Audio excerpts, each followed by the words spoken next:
Hello. I got your boy Ashley Monda.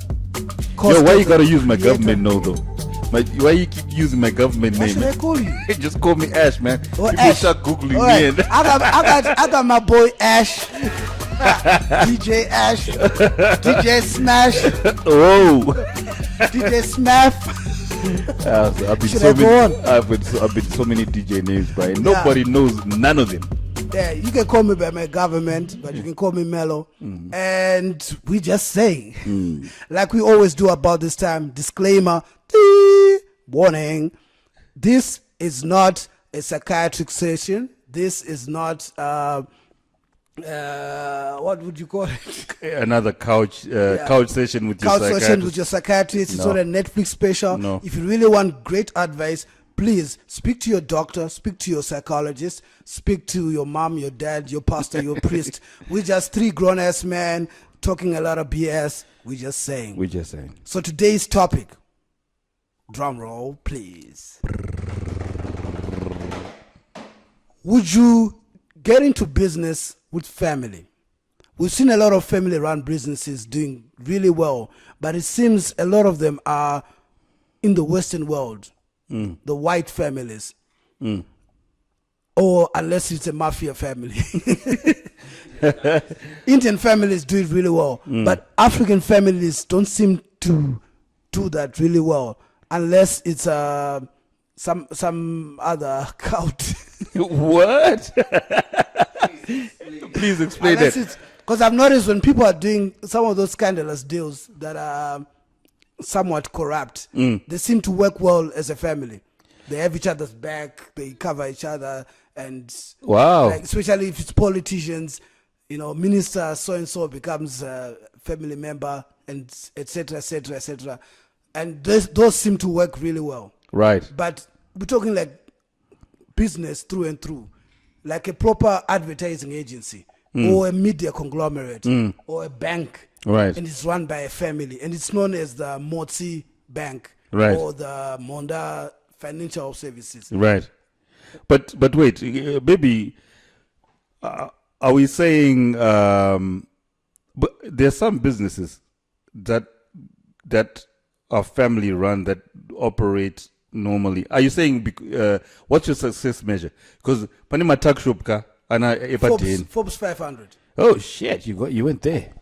But this is the thing that I've also learned about business. Yeah. Is that sometimes success, what we see as success, like those outward metrics, equity, or Forbes 500, and being listed on the stock exchange. Yeah. I think there are lots of successful people who are private people. Right. They run a private enterprise and very successful, very influential. You may never know of them. They may have influences in different continents. And coming from here in Africa. And even for me personally, I find things like that more attractive than the loud, in-your-face kind of enterprises. Right. But I still think the question still remains. Would you work with family? Yeah, you should. The basic human need is for the closest people around you to make it. That's a basic human need. Depends how you grew up, hey? If your brother kept or your sister, kept bullying you. Yeah. You want to get the heck out of there as quickly. But I'm saying, do you know what happens now? I had this conversation literally with my mom on 3 days ago. And she was coming around to us, and she's like, "Drink this." And my mom loves concoctions, bruh. Like, she's got a concoction for everything. She's got the herbs. Does she have one for COVID? Nah. For COVID, like, you just don't need to be close to people with COVID. That's the concoction. How come we've never hung with your mom, bro? I want a concoction too. No, you see, I came from. If you go to Bloer, we can do that. All right. But I'm saying, she said something very interesting to us, and in context of what we're talking about, it becomes so clear, because she comes to us, she's like, "Right, Ashi, drink this." I'm like, "Mom, what's this for?" It's like, this is for Libido. blood. No, she wouldn't give me that. If she gave me that, she wouldn't tell I me. don't have enough grandkids. Please drink this. That's another question. Yo, the pressure is real, man. Pressure is real on dads right now. But what she did was she went around all of us. She's like, drink this is for blood pressure. Apparently, avocado leaves are good for you. Avocado leaves boiled in water. You just drink that concoction, blood pressure. Because as soon as I got in the house, she started measuring me and stuff. She got this blood pressure machine. She got this. Yo, I was like, okay, cool. Wow. And then when she's dead, now you know your blood pressure is too high. What you need is da da da da da. And that. But then I'm like, why do you keep doing this? No, she says, when you guys are sick, I know you're married and your wife will take care of you. But when you guys are sick, it's gonna be my problem. So I need to take care of you now. Because if I don't do that, it's going to be my problem later on in the day where you guys are sick. I cannot not take care of you. So in the context of what I'm talking about is that if your family is around you is good with money, they won't bother you wanting more money from you, because what happens is that family will always come to you like, Ndlamari, yakat. But this is the other question. Yeah. It's your family. So you, of course, know them more than their friends and... maybe not more than their friends, because sometimes the friends have insight to things that you might not know. Yes, but most times. you have intimate knowledge. Say your sister is very short-tempered. Yeah. Very, very, very short fuse. Yes. Yeah. The moment someone looks at her the wrong way, says something, it's on. Yeah. How do you then run an enterprise like that? Right. So, because she can't get fired, can she? Yeah. Can she? I think it's because I've had this kind of discussions with my big brother a lot, because his vision has always been that. He's a systems analyst. My other brother is a banker. The other brother is a farmer. I'm in the creative. My sister is a bloody good PA. And we've always, and then his wife is also into banking. My wife is a makeup artist. So we always thought, if we had some sort of business together, it would flourish. Because in our own right, wherever we are well respected and we do really well. But he brought something to context that our African culture makes it difficult to do that. There are a lot of successful family businesses, like Mdara Gambiza, auto printers. Shout out to Mdara Gambiza. It's a family business, and I think it's done really well. And then one of my other friends, Farai Makova, Exo Petroleum, family business. I think they've done really well. But after breaking it down, because we're having drinks and we're chopping it, we realized that you need one strong alpha male. Wait. It doesn't have to be male. It doesn't have to be male, but one alpha being. All right, to be politically correct. Why? Because someone has to drive the vision. Someone has to be that person who is the asshole CEO. Who, I don't care if you're my uncle or my auntie or whatever. When it's business, it's business. Don't fuck with the money. Don't. Yeah. I think that would work if before we get to there, we all agree and we're all on the same page to say yes. There is a way that we behave as a family, in the family, and the way that we behave as a business, as an enterprise. Because as a family, of course, there are things, the priorities of a family, I think, should be different from that of a business. The business, of course, has to be profitable. And I'm assuming that there are going to be other employees in that business besides the family members. Definitely. Those people need to be paid, because if you hire someone, that's a promise that you're making to them that, one, you're going to be able to pay that salary, because that person also has responsibilities. So you can't necessarily just, take people on and then not be able to take care of them.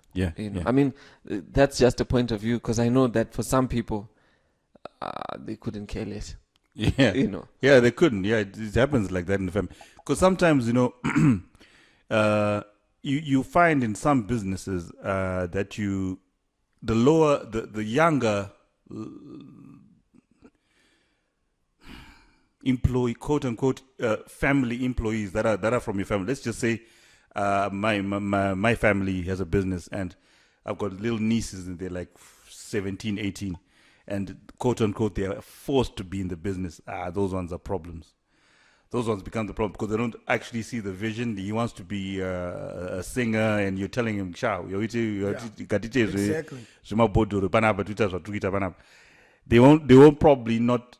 But is it necessarily a bad thing? Because, I mean, when we're growing up, there are lots of things we're taught to do. You know, eating vegetables and all of those things. You know, which I'm looking for now as an older man. Can you believe that? Like, why is this son that got no veggies in it? Exactly. You know. Yeah, so when do you get to the point where it's like, okay, I do understand you want to be a dancer, but this is what you should be doing now. You know, like, when do we separate feelings to actually getting things done? And is it necessary for us to force this upon these kids? I'll give you one thing. I'll tell you that this is my own personal experience. Yeah. I was taught the principle of work. It wasn't about what I was doing. Yeah. But I got taught, Kuti, Like you have to have the basic principles. I like that.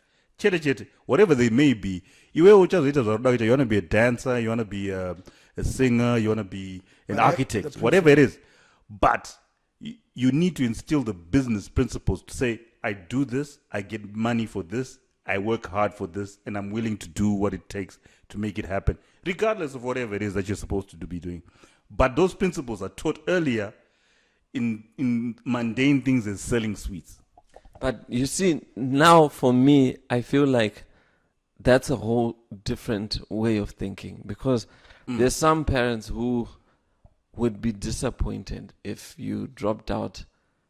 Well, not necessarily dropped out, but if you spent even a little time in trying to sell something, you know, or because for some people, and to some extent it's still true, but I think every year it gets less and less, where there are careers where if you work to become a dentist, yes, and you succeed financially, you're good. You know, if you work to become an accountant, to some extent, you know, you can achieve that success. Right. And imagine growing up with a parent who believes that. Yeah, you're very. I did. Both my parents didn't understand what the heck I was doing, my guy. Yeah. You know, it was the weirdest thing, because The case of a creative. Yeah, my dad In an African community. My way. You have no idea.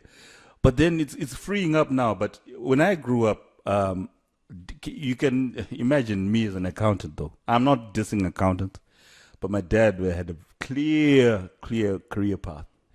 You look like an accountant, though. Do I? For real? Yeah. For real, What do you mean? Like, do I look like I got money? Yeah. No, I'm just saying. Yeah, but I get you. It's what I think about why it's you mentioned that Indians seem to be good with running business as a family. I think it's because they sometimes- squash the sometimes kids' dreams before they even start. No, I'm just messing like with you now. sometimes, Shout out to my Indian folks. you know, businesses have got a certain culture. Sometimes that's different from.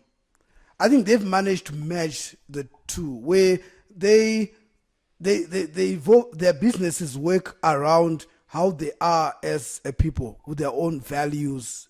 Ooh. I say this because in the West, capitalism is cutthroat, straight up. Africans, by nature, from back in the days, we've always been more socialist and communal. Ubuntu and so forth. That is killing us. Imagine you've in got some levels. Ubuntu and then you're in business. I've struggled with business. My company is how many years old now? Since 2007, right? Yep. If I had the capitalist way of thinking from day one, I would have been 100 times more successful. It took me a while to actually start thinking like that, because I would always have an Ubuntu way of seeing. But the Indians now, or the Asians, they've used their way of running families and they put it into their business. So their businesses are strictly around that way of thinking. That's what I think. I think also, and I feel like this also kind of saved African countries in terms of COVID. I think one of the reasons why these Indian businesses are successful is there is a very strong patriarchy where there is a strong, like what you said, the alpha. The alpha, whatever. And the sad or good thing is that they are alpha both in the family and the business. What they say kind of goes. That's and I mean, There's there's of course, maybe when it comes to the business, say we're trying to come up with a creative way of developing the product or selling the product. Of course, maybe they might be a little bit lenient in terms of allowing that feedback. But I can imagine a business like Mohammed Musa that the patriarchy was very strong. It works because sometimes, you need, no offense, you need an asshole to sort things out. Now. You do. You need an asshole. Like even the worst of the worst something good can come out of it. Like the reason why we have so many other things is because of some very, very bad people. Yeah. I'm telling you now. Yeah. People don't. That's. I was about to go there. We wouldn't have all this German technology that we also love. Now, just saying is putting a disclaimer that we're not saying Hitler was a good dude. Nuh-uh. We're not saying that.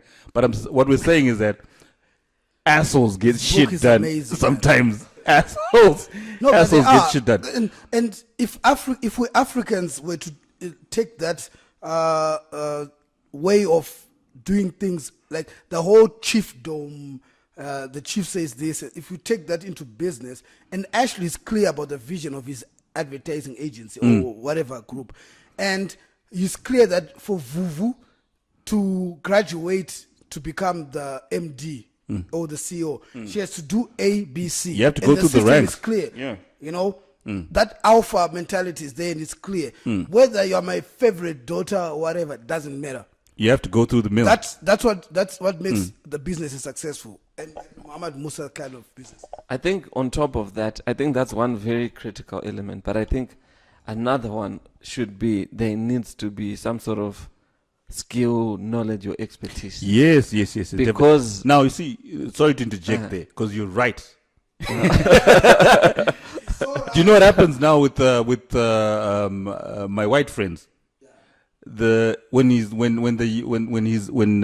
son is 10 years old, they go through the business. They go right to the bottom and start cleaning with the cleaners, all the way up to manager level, farm manager, But you can't cheat him in the system because he's been through the system, all the way up to the top. So when then this little boy growing up, going through the paddocks, going to the field, all these people are watching him grow up. And then he goes up and he's now saying, you're not saying Pikinini bar stream, whatever the hell they say.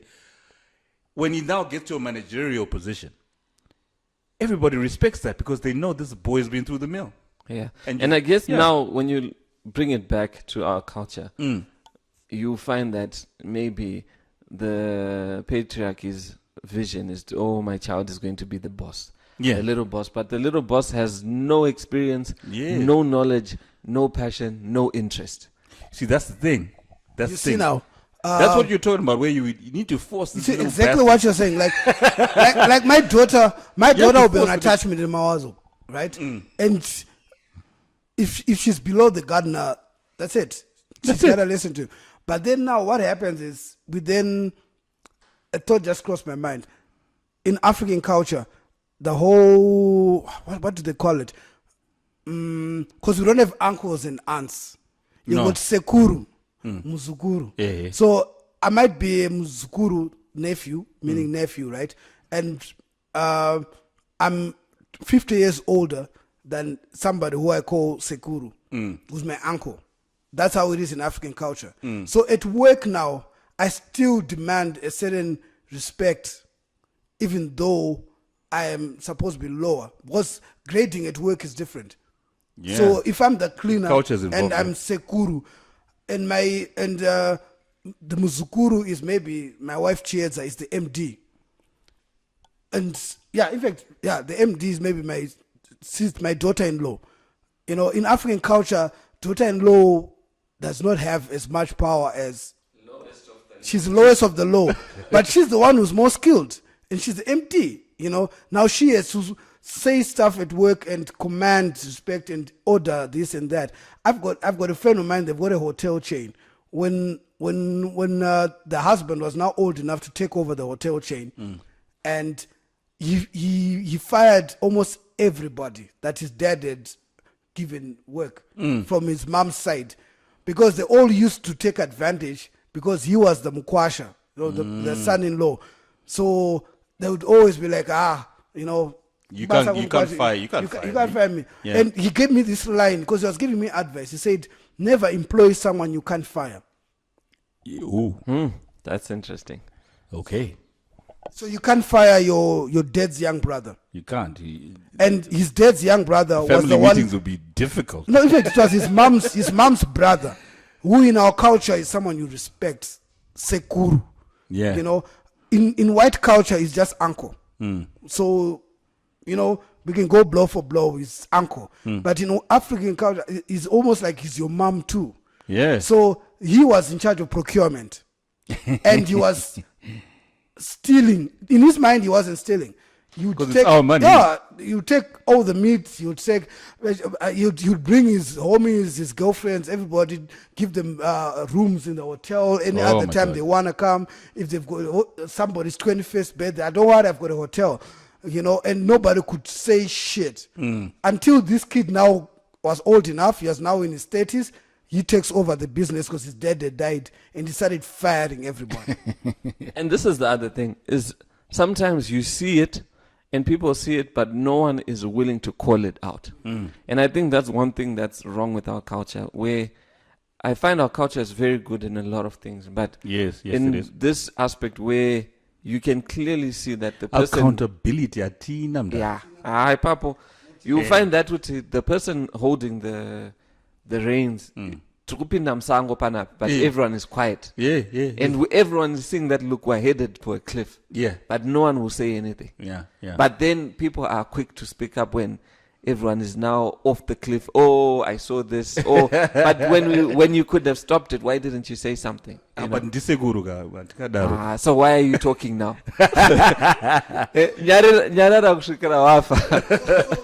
So that's why it's difficult. But if you've got this alpha being, whether it's a woman or a man, from day one, they should then be clear that, you know what, we've got this African culture that's going to affect.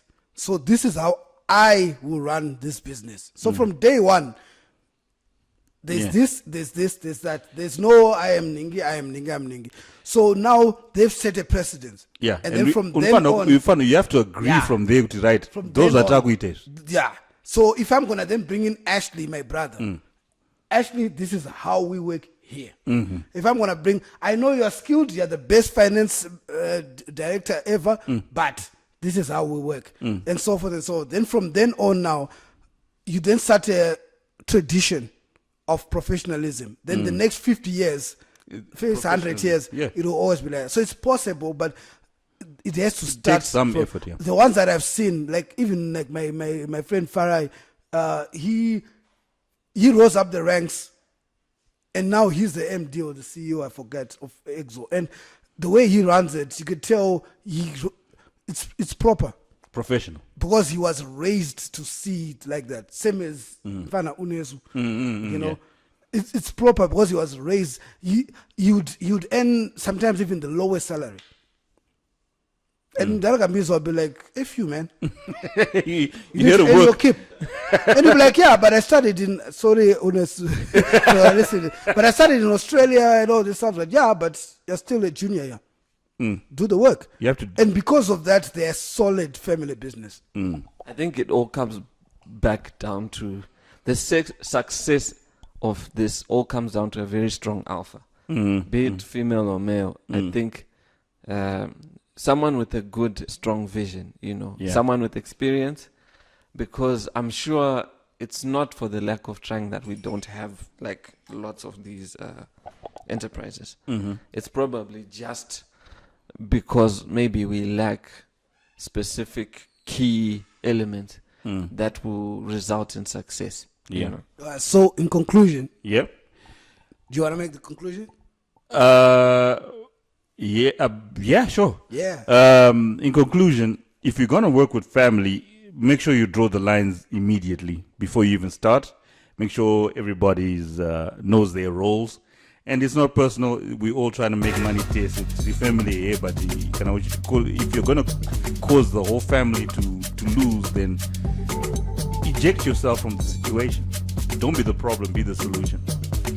Yeah, I think that's important. We just say. We're just saying, like, we don't have business degrees or whatever, but not your pastors. we just got this experience. What? Experience. What do you think I said?